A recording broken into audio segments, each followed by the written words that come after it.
200 years ago, in 1825, a group of Norwegians boarded a herring boat outside the city of Stavanger. The boat was tiny, not built for offshore sailing, and it had very limited place to sleep. Not exactly a boat you'd use to cross the Atlantic, especially not in the middle of the hurricane season. Yet, this was exactly what they were going to do. They were going to America. Hearing this, you might think they were running away from something. Maybe debt, prison, or something worse. But this wasn't really the case. So why did they leave? Well, that's what you're going to learn more about in this first episode of this podcast, in which I will also tell you about the person who set it all in motion, the man and the legend, Cleng Peerson.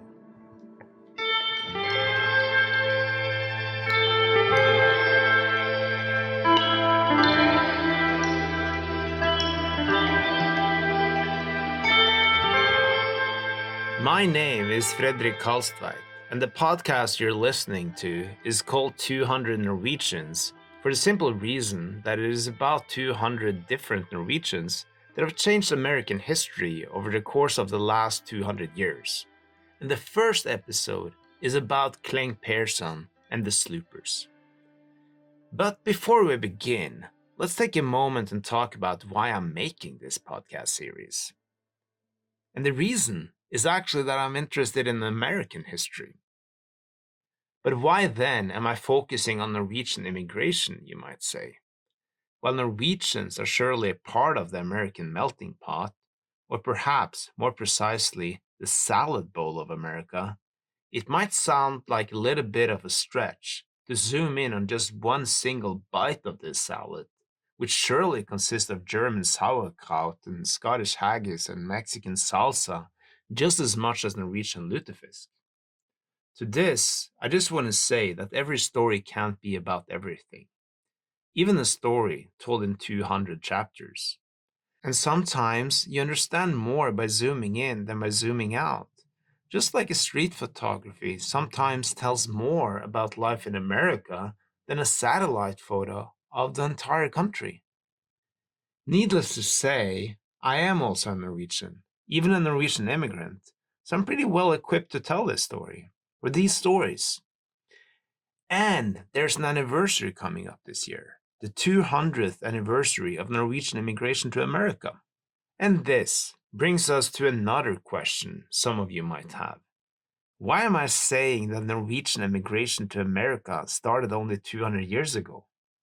If you're a little bit of a history buff, you probably know already that Norwegian immigration technically is way older than that. The Norse explorer Leif Erikson reached American soil around year 1000 as the first European ever. He even established a settlement in present-day Newfoundland. So why are we saying that Cleng Peerson and the Sloopers were the first when they clearly weren't the first? I got an expert answer that question. My name is Nils Olav Østrem. I'm working as a professor in history in Stavanger at the University of Stavanger. The Sloopers restoration people that left Norway in 1825 have been pointed out as the starting of the organized emigration. And the reason for this term, the organized start point, is that it was some people behind it.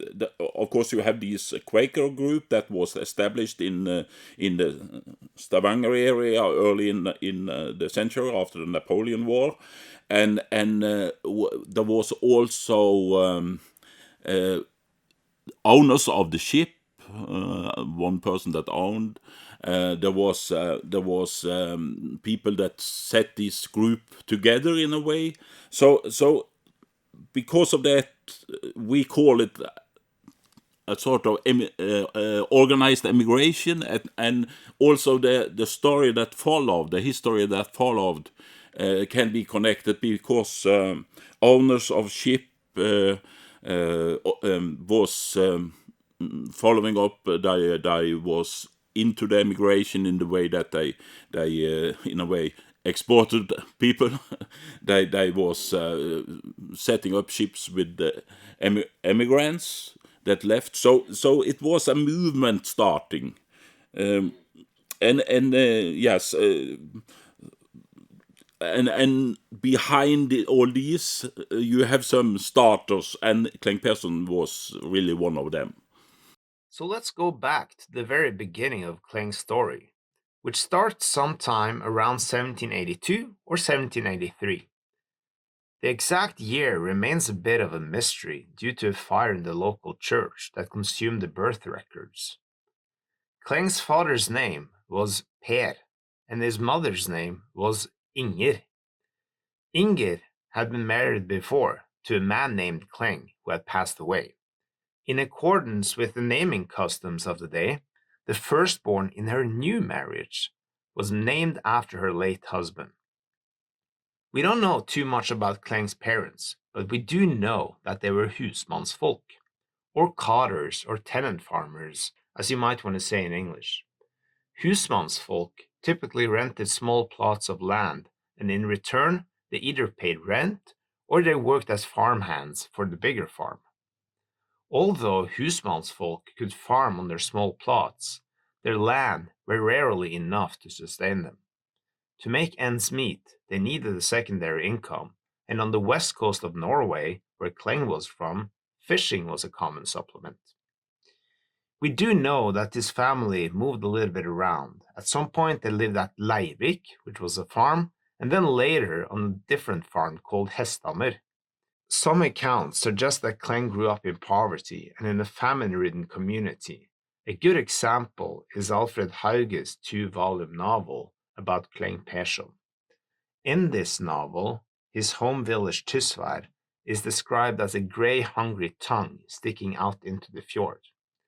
This portrayal is contested, to say the least.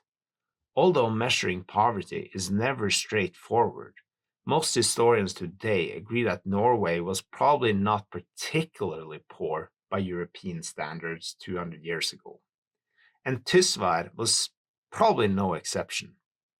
That said, Tysvær, just like Norway, was far less prosperous than it is today, and while Norwegians weren't eating bark off the trees or anything, they weren't living in luxury either. And as the son of a husman, life didn't hand Kleng any favors. He had to go out and chase opportunities. Let us remember that the village or the parish of Tysvær is really a farm society at that time. The industrial revolution or the industrial movement in Norway started in the late 1800s, mostly. So he was a farmer's son. He was living in a farm society. Many of the girls and boys were working at the farms, but there are some exceptions. And for Kleng, I think the exception or what he really wanted or saw like an alternative to this farm life was to go to sea. I have found that he in 1802 wanted to become a marine soldier right away. And I think he urged strongly to be assigned to the Navy, to be able to serve abroad. Maybe as a way to satisfy his restlessness. But it should be said that we do not really know what happened these years from 1802 to 1806. In 1806 he married, so that was start of a new period in his life. Kleng was in his early 20s when he got married, and his chosen life partner was a Swedish woman named Anne-Katrine Sælinger. Anne-Katrine had been married before and was more than 30 years older than Kleng. The age gap has sparked many speculations, with some suggesting that Kleng married her for the money. However, this is unlikely, as she worked as a seamstress, which wasn't a well-paid job at the time. Like most newlyweds, Kleng and Anne-Katrine had to build their life from the ground up. And eventually, they signed a tenant farm agreement on Finnøy, an island located across the fjord from Tysvær. We don't know too much about the inner workings of the marriage, or what Cleng was up to in the following years for that matter, although there are speculation and stories about him sailing the seven seas and picking up different languages. What we do know is that his marriage wasn't a happy one. A record even shows that his wife publicly stated that Cleng dodged his duties as a married man. Another piece of information that sheds light on the Cleng puzzle is a visitation record from his local church from 1818, in which Cleng is portrayed as some kind of rebel. The record says that he has caused moral indignation by misleading people from taking communion. The record also mentions that Cleng is now living in Denmark. So, Cleng's life was probably a bit chaotic at this point, and chaotic was also the world around him. Let's take a minute here and remind ourselves of the time we're in. We're now in the 1810s, a few decades after the French Revolution, and people all over Europe have started to question the legitimacy of the old authorities, such as the monarchy and the state church. Norway might be geographically on the periphery of these calls for liberty, equality, and fraternity, but Norwegians are pretty literate, and they are traveling wide and far, and new ideas start to seep in. Many start to ask questions, and what was obvious yesterday isn't that obvious anymore. Even in hindsight, this era looks pretty fragmented and confusing, in Norway and beyond. And another factor that adds to this fragmentation is a Frenchman named Napoleon Bonaparte. Napoleon ruled as the Emperor of France at the time, but France wasn't enough for him. Napoleon wanted more. He wanted to dominate the entire European continent, and soon he clashed with major powers, including Britain and Russia. Norway was at the time under Danish rule as part of the Denmark-Norway kingdom, and Denmark tried to remain neutral. After Britain attacked the Danish capital to prevent its fleet from falling into French hands, Denmark was, however, drawn into the conflict, and they ended up siding with France. Norway automatically also ended up on the French side, and the alliance got Norwegian sailors into troubled waters. Now you're going to hear from a man who is not a historian, but still knows more about Cleng and the Slooper history than anyone I have ever spoken to. My name is Kirk Mies, and I am a descendant of Daniel and Britta Rossedal, who sailed on Restoration in 1825. I'm very passionate about my heritage, my Norwegian heritage especially, and I'm a vice president of the Slooper Society. I should also add that Kirk edited the 4th edition of the book The Sloopers, with the undertitle The Story of the People on the Norwegian Mayflower, a book that was written by a man named Jesse Hart Rosdal, who is also a distant relative of Kirk. Kirk and I sat down outside his house in Chicago some time back, and sitting there in a nice suburban garden in the Midwest, almost as far away from the coast as you can possibly get, Kirk gave me some context on how the Napoleonic Wars impacted Norwegian sailors at the time. During the Napoleonic Wars, the English had seized control of the seas around Scandinavia, and in 1807 there was a small fishing boat that was caught running the English blockade, and on board that ship was Lars Larsen, who at that time was 20 years old. And Lars and the rest of the crew, there was 7 people on board, were captured by the English, and they were put on a prison ship off the coast of England. And during their time on that prison ship, Lars and 3 other Norwegians wrote a letter to the Quakers who were living in England at the time, and they asked the Quakers to visit them, or at least maybe they could give them some reading materials so that they could learn more about the Quaker faith. So visit them while they were in prison, right? Right, yeah. Right. Yeah, so the Quakers actually did visit them on board the prison ship.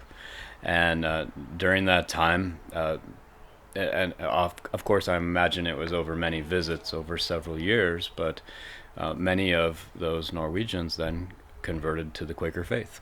And what do you think, why did I find the Quaker faith so amusing? Well, I would, there's obviously I would just be speculating, but I think, first of all, the fact that the Quakers did take the time to visit them on this horrible prison ship, that probably meant a lot to them. After having been on that ship, I mean, in total they were on the ship for 7 years. For the Quakers to take the effort to visit them on this horrible, it must have been a stinking prison ship, I can just imagine, and to comfort them. I'm sure they offered them a lot of comfort and companionship, and they were able to talk to somebody other than their fellow prisoners. I'm sure that meant a lot to them as well. But I also think from more of a broader perspective of their faith, I think Quakerism offered a faith that was maybe not hindered by a hierarchy of more of the state Lutheran Church, and it was simply more of a relationship, a personal relationship between them and God, and without any of the other things that sometimes can get in the way of that relationship. So I think it offered them a more simple faith.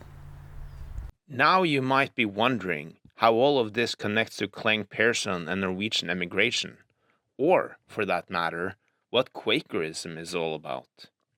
To the first question, I will simply say, don't worry, we'll get there. To the second, I think it's safe to say that Quakerism is a faith more than a religion. The Quakers were Protestants, but they had their own practices. In a Quaker ceremony, you wouldn't find a minister. Instead, there would be a group of friends praying together in silence. In Quaker faith, people are supposed to have a personal connection to the scriptures and God. There wasn't supposed to be a middleman, just you and the Lord. The faith was founded by George Fox, who was a religious dissenter traveling across Britain and Europe in the 1600s. He performed healings, and he also encouraged people to focus on peace and social equality. This might sound innocent and cute and a little bit new agey by modern standards, but back then this was controversial. Fox and his followers were imprisoned and expelled from towns.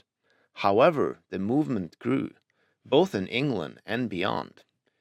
In Norway, though, Quakerism didn't really gain traction until after the Napoleonic Wars, when Lars Larsen Geirlande and other prisoners returned to Norway. Geirlande also stayed in the UK after the war was over and educated himself in the Quaker faith. When he returned to Norway, he shared what he had learned, and the faith picked up steam, and it didn't take long before also Norwegian Quakers were persecuted. Well, for instance, there's a good example of Elias and his wife. They had twin daughters, and those daughters died. They were infants when they died. And Elias and his wife didn't want to bury them according to they wanted to bury them in the Lutheran cemetery, but they didn't want to bury them according to the Lutheran customs involved in the burial.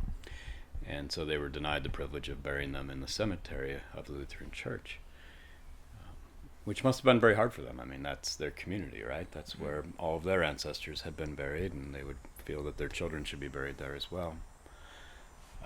But instead, Elias and his wife buried their children on their property, and the Lutheran Church wasn't very happy about that, and they fined Elias and his wife $5 per day until they exhumed the bodies and buried the children according to Lutheran custom.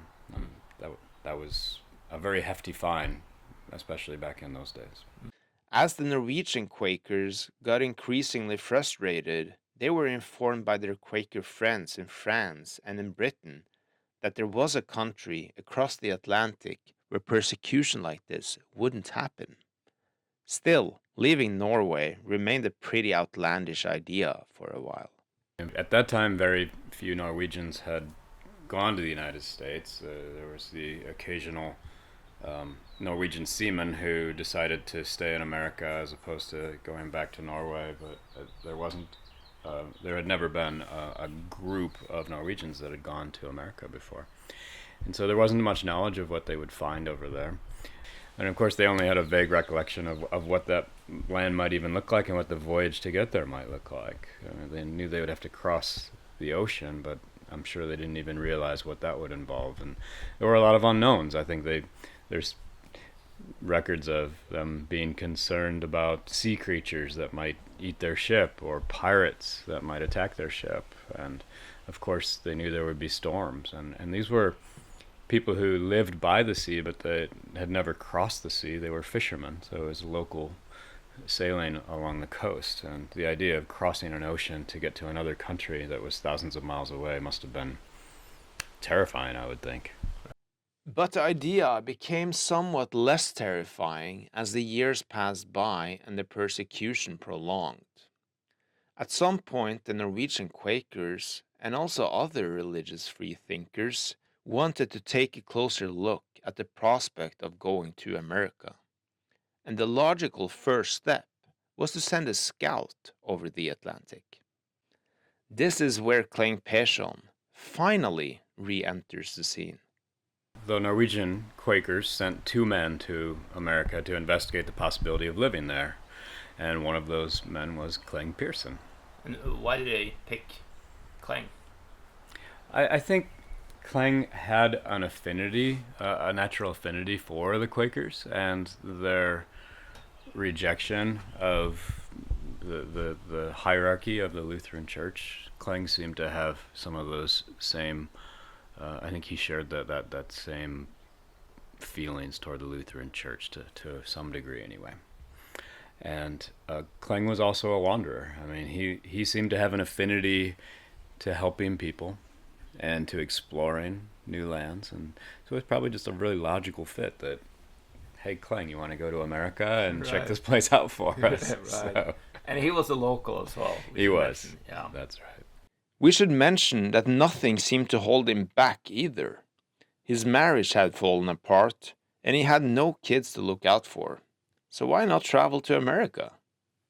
So Cleng went over with another local Norwegian from Tysvær named Knud Olsen Eide, and Knud was from Fon, and they arrived in New York in August of 1821, and they actually spent the next 2 years kind of exploring that area. We don't know exactly how far west or how far north they got, but we know that they ended up purchasing some tracts of land in upstate New York, near Rochester, New York. And when they returned to Norway, they told the Quakers, the Norwegian Quakers, what they had found, and told them about this land that would be easily farmable, and land could be purchased relatively inexpensively, and had been, and that most importantly that they would be able to enjoy religious freedom and be able to express their relationship with God unhindered by what the state church might say.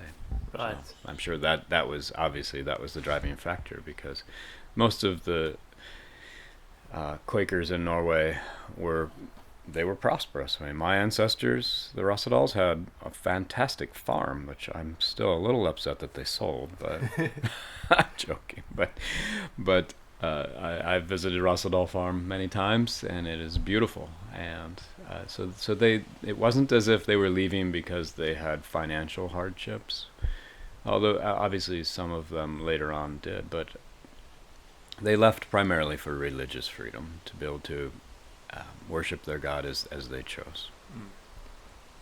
And Cleng probably delivered a pretty good sales pitch when he returned, don't you think? Yeah, I would think so. I'm trying to put myself in Cleng's shoes, and I mean, this group had sent me over there to scout the land out, and I'd spent 2 years doing so. I'd better have something. And when I returned to Norway, and he did. I mean, he had it's beautiful land, and the price seemed good, and so he convinced the Norwegian Quakers that they should set sail for America. But how do you pack up, set sail, and leave for America? Remember, there wasn't a blueprint at the time. Nobody had really done this before. And they probably had 1,000 questions, such as, how do we get there? How much can we bring? What if someone gets ill in the middle of the Atlantic? Will there be storms? Pirates? Sea monsters? Lars Larsen Gjerlande was now the leader, and he and his friends must have discussed these topics back and forth. And while they did so, Cleng embarked on a journey ahead of them.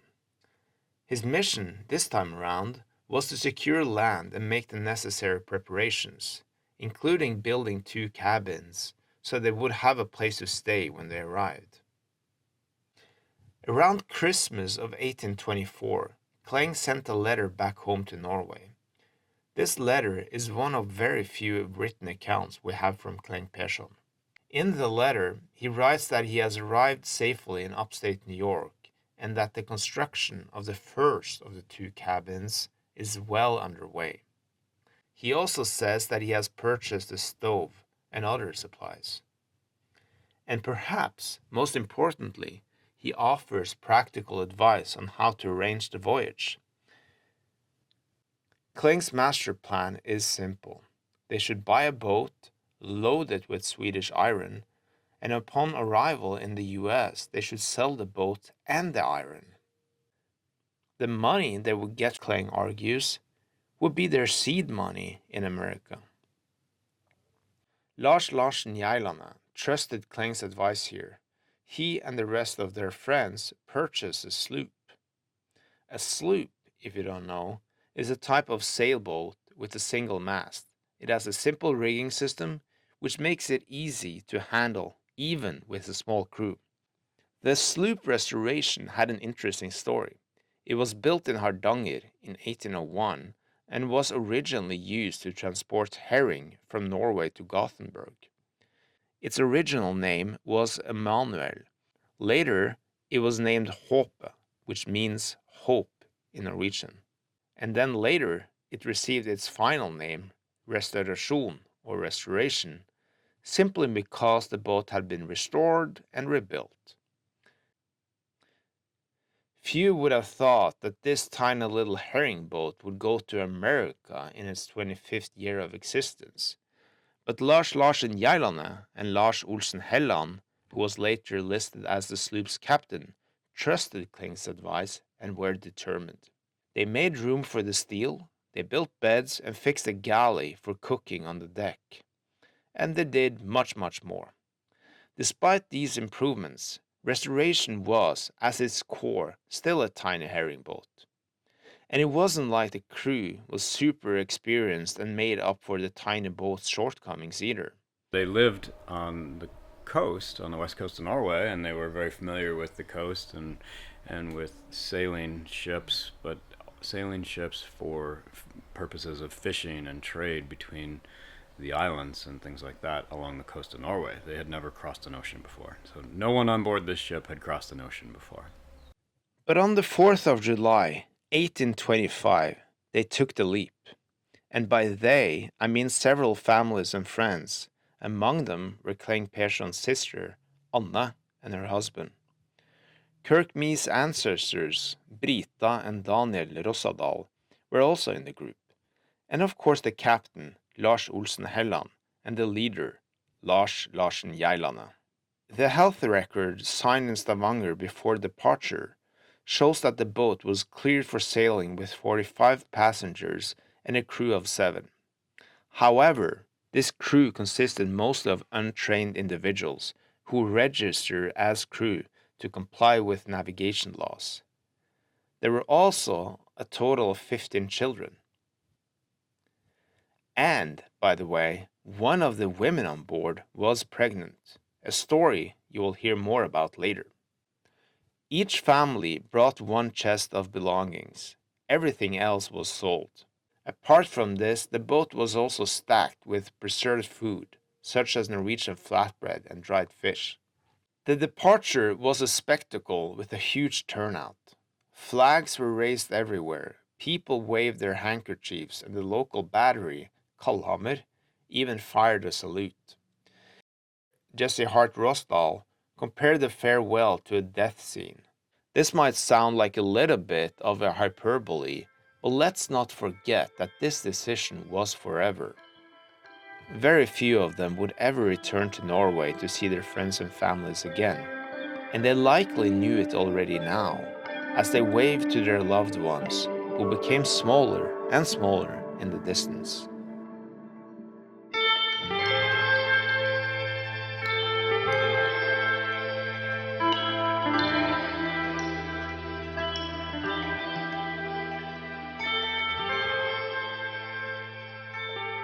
But for better or worse, they did leave Norway that day, and after some days of proper sailing, they arrived in England, their first pit stop on the way to America.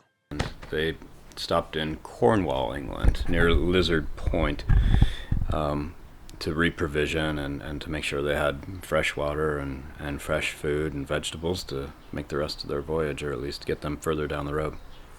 But that didn't go as planned either.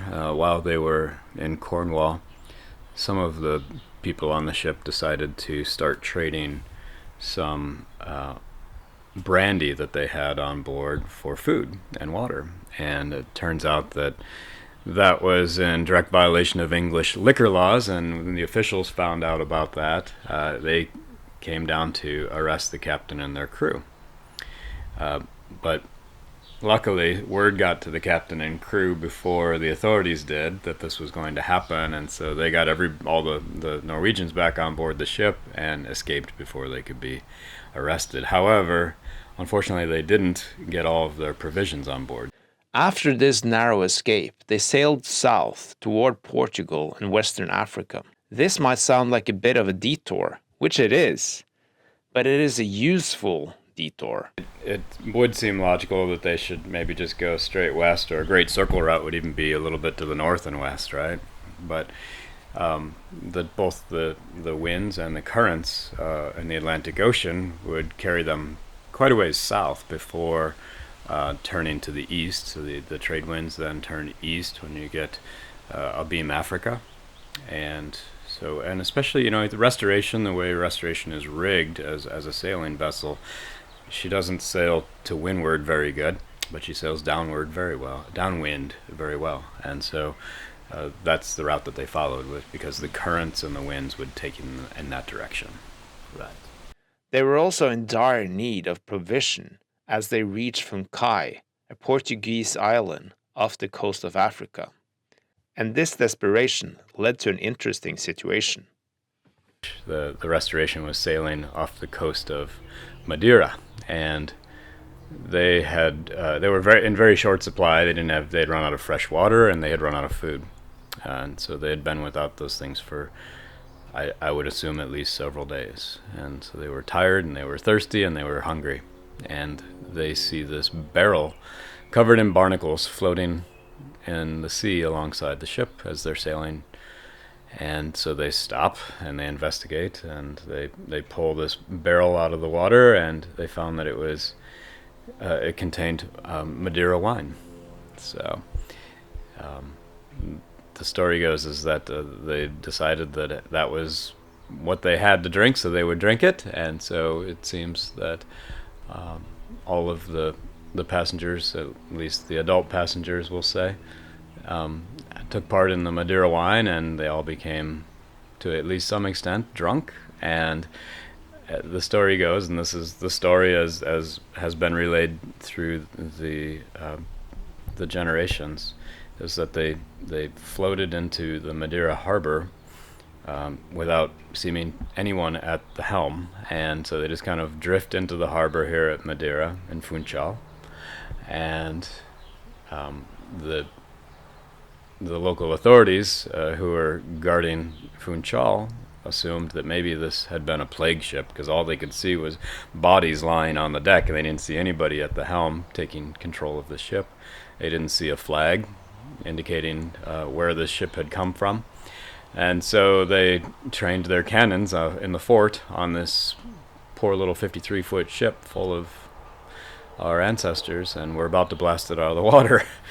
Alongside the ship was a German ship, and somebody in the German ship noticed what was going on, and so they rowed over to the Restoration and were knocking on the ship and trying to get somebody's attention and telling them to raise their flag. They needed to raise their flag or they were going to get shot out of the water. Problem was they couldn't find their flag. So the story goes is that there's all these Norwegians on board the ship waking up hungover and realizing, oh boy, we need to find our Norwegian flag to indicate that where we came from to the local authorities, and they couldn't find it. So in the meantime, a woman went up on the bow of the ship and started waving her calico skirt in the breeze, and just to indicate to people that we were alive and we were healthy and don't blast us out of the water. And then eventually they did find the flag, and they hoisted that and dropped their anchor, and they ended up spending, I think, 5 days on the island of Madeira in Funchal.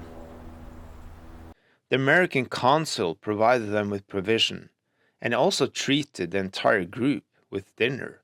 When they finally left the island, the local fortress fired a salute to wish them goodbye. And now they were once again out there on their own.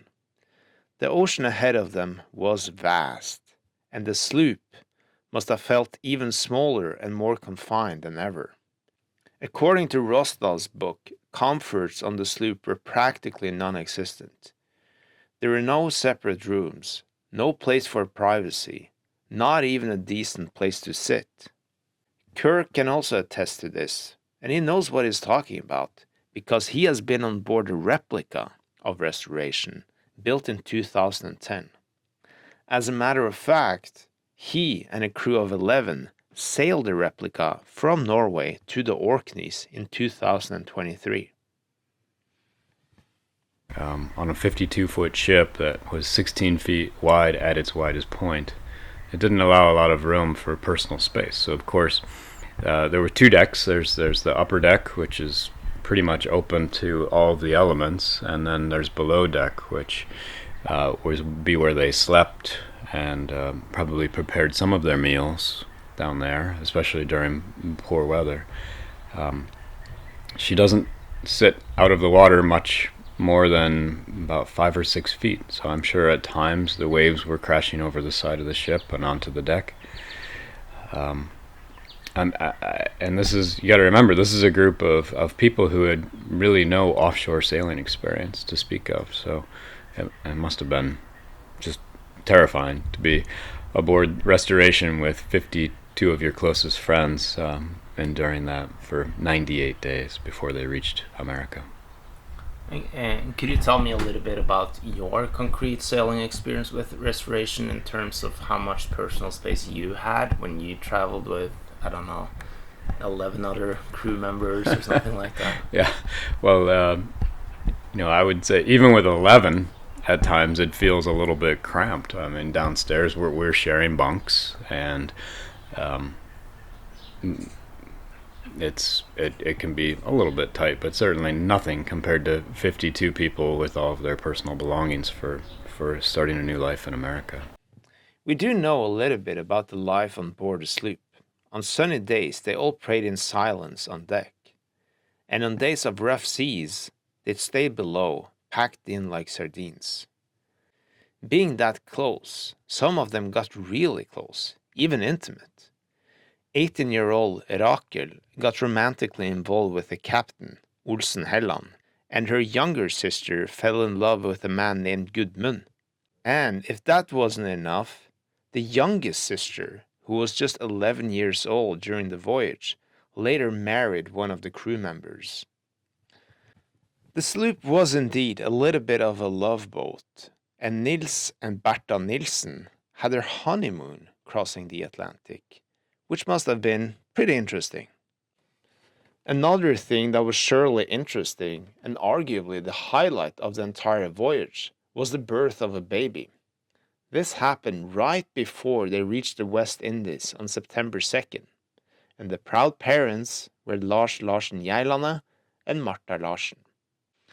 Learning about all these events that took place on the sloop, it is somewhat puzzling to me that a movie hasn't been made about the voyage. Think about it, you pretty much have all the ingredients for a man against nature kind of movie. And you also have all the ingredients for a romantic comedy. Or actually multiple romantic comedies. And these movies would also have a happy ending, because they all made it safely to the other side. Sometime in September, they hit the Gulf Stream and then traveled north along the east coast. And then, on October 9th, 98 days after leaving Norway, the passengers finally caught a glimpse of New York. New York City was, of course, nothing like it is today. There were no skyscrapers, no Statue of Liberty. It was a pretty modest town. Still, for the passengers on board the Restoration, it was much more than that. This was the gateway to the Promised Land. The writer Alfred Hauge has compared the arrival with the biblical story of the Israelis arriving in Canaan after escaping Egypt. This comparison might sound a bit extreme, but maybe it wasn't. Remember, the sloopers had sacrificed pretty much everything, and they had sailed for a really, really long time. And now they were here, in New York City. And waiting for them at the harbor was their savior, their Moses figure, Cleng Peerson. Little did they know at this point that very few things would work out according to Kleng's plan. In less than 24 hours, the sloop will be confiscated and the captain thrown in jail. But for now, let's stick to this. A tiny boat sailing into the New York harbor. It is filled with people in strange clothes, and these people have big dreams. Dreams that will come to fruition all over America in the coming decades and centuries. And this brings me back to Kirk Mies in Chicago. Because before we finish this episode, I should mention that Kirk seems to have inherited some of his ancestors' adventurous spirits. During my visit to Chicago 2 years back, he disclosed to me that he was planning on embarking on a voyage in the summer of 2025, which is now, of course, just a few months away. Yeah, I'm very excited about that. I can't believe that I'll have the opportunity to be part of the crew on the replica ship Restoration, and in 2025 we're planning to sail from Stavanger to New York. We're planning to depart Stavanger just as our ancestors did on July 4th, 200 years ago, and we hope to arrive in New York on October 9th, 2025. And will there be a pregnant woman on board to honor your ancestors? We haven't made that arrangement yet, but we'll see if we can find a volunteer. Yeah.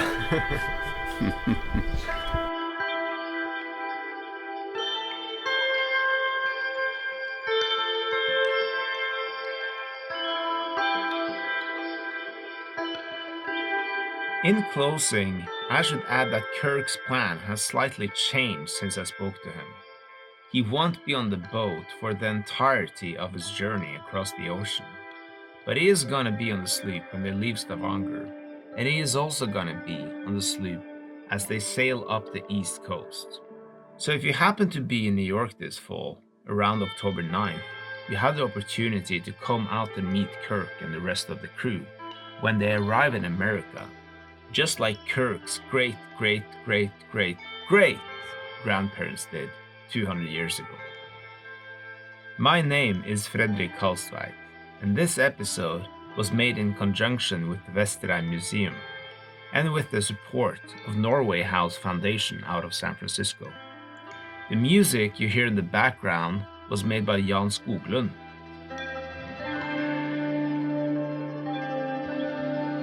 And in the next episode, you will hear about all the drama that followed when the sloopers landed in America.